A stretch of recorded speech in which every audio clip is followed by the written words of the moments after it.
Ayun, tuturuan ko kayo mag-tapping. Kaya yung mga nagsasabi dyan na mga naka-macro daw yung mga player sa Knives Out. So, ang bababa ng recoil.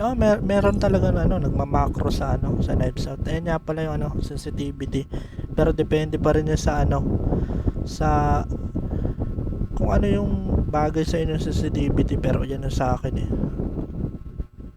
Mababa lang.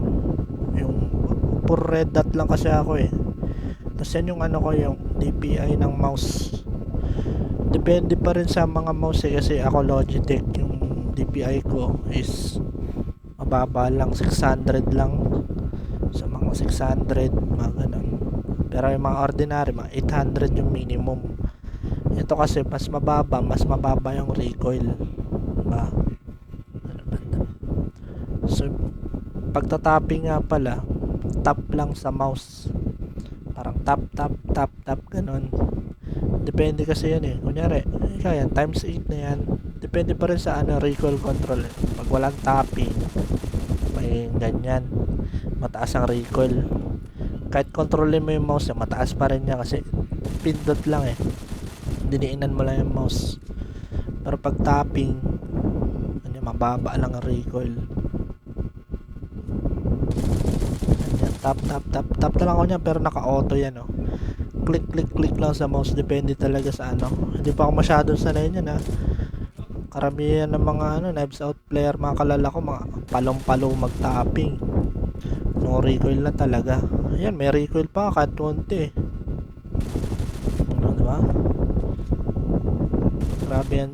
Kaya yung mga kilala ko, grabe magsipa tapping. Pinagkakamalan silang mga naka-macro, mga naka-cheat. Pero sila, talaga.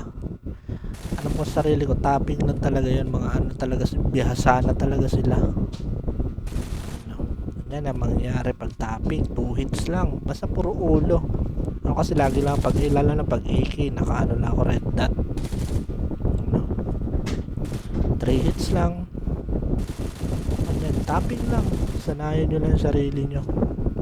Para makapagsabayan na kayo sa mga player sa Knives Out. Nakala yung mga naka-macro, mga naka-cheat. Iyon. Practice lang. Tuwing maglalaro ka, practice ka muna dyan. Training ground. So, ayun lang. Mag-tapping na kayo. Huwag kayo maniwala sa mga naka-macro.